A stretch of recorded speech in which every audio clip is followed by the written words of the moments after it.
Alors, je discute donc de ce rapport avec Yves Giroux, directeur du Bureau parlementaire du budget. Bonsoir, M. Giroux. Bon, alors, le Canada est loin du compte. Vous dites qu'il faut augmenter jusqu'à 5 fois plus la taxe sur le carbone en 2030. C'est quand même un écart important. Comment vous faites vos calculs? Ce qu'on fait comme calcul, c'est qu'on considère les mesures de politique qui ont été annoncées et mises en place jusqu'à maintenant et qui vont être en place d'ici entre maintenant et 2022. Et on considère que les politiques ne seront pas suffisantes pour atteindre les cibles de réduction de gaz à effet de serre en vertu de l'accord de Paris. Donc, en considérant tout ce qui est en place et qui va l'être en place d'ici là, il y a quand même un écart important que le gouvernement estime à environ 79 mégatonnes.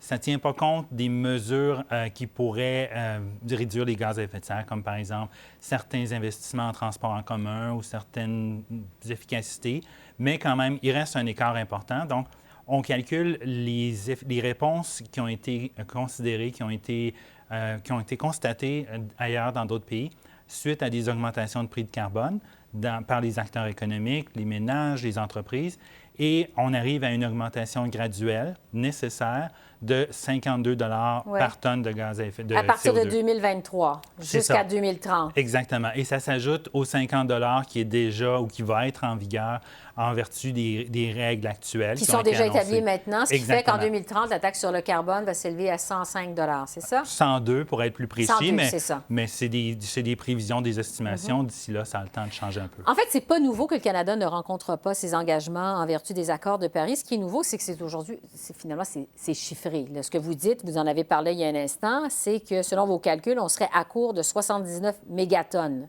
dans nos engagements. C'est ça? Exactement. Bon, comment on a fait pour se tromper comme ça? Parce que quand même, les écarts sont importants. Je ne dirais pas qu'on s'est trompé. Le gouvernement a annoncé son intention claire d'atteindre les cibles de réduction de gaz à effet de serre. Des accords de Paris? Exactement. A annoncé une série de mesures pour se rendre là, mais les mesures annoncées vont jusqu'à 2022. Le gouvernement est resté assez évasif sur ce qu'il comptait faire pour... Après. Exactement, après 2022.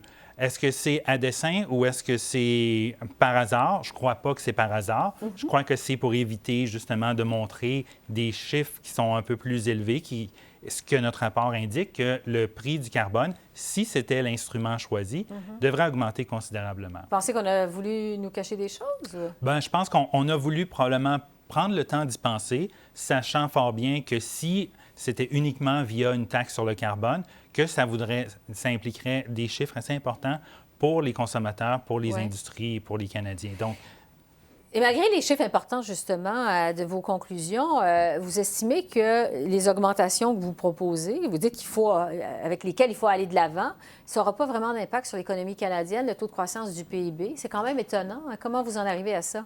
En effet, c'est étonnant, mais ce qu'on a pris comme hypothèse, c'est que le gouvernement continue d'adopter la stratégie qu'il a annoncée récemment, c'est-à-dire que les revenus qui sont générés par la tarification du carbone sont retournés aux ménages et aux consommateurs. Donc, plus le prix du carbone augmente, donc le montant qui est à retourner aux ménages canadiens va augmenter. Donc, plus la tarification du carbone augmente, les Canadiens, les ménages vont recevoir une ristourne plus importante. Donc, le gouvernement va taxer ou imposer un prix additionnel aux émissions de carbone, mais les ménages vont avoir davantage de revenus disponibles, évidemment dépendant de leur profil de consommation, ce qui fait que l'effet net pour l'économie va être pas très élevé. On estime 0,35 du niveau du PIB en 2030. C'est assez minime, malgré les augmentations que vous proposez, qui doivent être quand même très importantes. Mais c'est minime dans l'ensemble de l'économie, mais pour certains secteurs, ça va vouloir dire des ajustements quand même considérables. Les secteurs intensifs en énergie et en carbone vont subir, évidemment... Des conséquences, il va falloir s'ajuster. Évidemment. Et les secteurs qui sont moins intenses en carbone ou les nouvelles technologies qui vont se substituer vont profiter de ça. Donc, c'est sûr que dans l'ensemble de l'économie, l'impact va être minime, mais ça va vouloir dire des réajustements, évidemment. Un autre élément intéressant de votre enquête, c'est que vous avez évalué ce qui se fait dans d'autres pays. Vous êtes allé voir des mesures incitatives dans d'autres pays. Puis finalement, vous en arrivez à la conclusion que la taxe sur le carbone, c'est la meilleure façon de réduire les émissions de gaz à effet de serre. Je ne dirais pas que c'est la meilleure façon. Ça dépend des choix de société qu'on fait en tant que Canadien. La réglementation, c'est un instrument qui peut être tout à fait valable, mais la réglementation a, elle aussi, des coûts. Mais les coûts, plutôt que d'être diffusés dans l'ensemble de l'économie, sont imposés à un secteur en particulier, le ou les secteurs qu'on réglemente. Et c'est moins visible. Ce n'est pas un coût qui est apparent et visible comme une taxe ou une tarification, mais ça a quand même des coûts.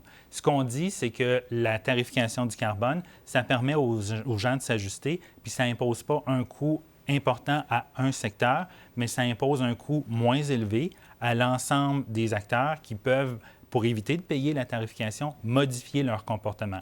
C'est sûr que ce n'est pas tout le monde qui peut modifier leur comportement, mais ceux pour qui c'est facile vont le faire. Puis, ils vont pouvoir contribuer à la réduction des gaz à effet de serre, mais c'est un instrument parmi d'autres. On peut aussi fournir des subventions à certains secteurs de l'économie pour qu'ils réduisent leurs émissions. Ouais. Ou, comme j'ai mentionné, on peut réglementer. Par exemple, on peut réglementer que personne ne pourra générer de l'électricité à partir de carburants fossiles ou personne ne pourra conduire de véhicules énergivores.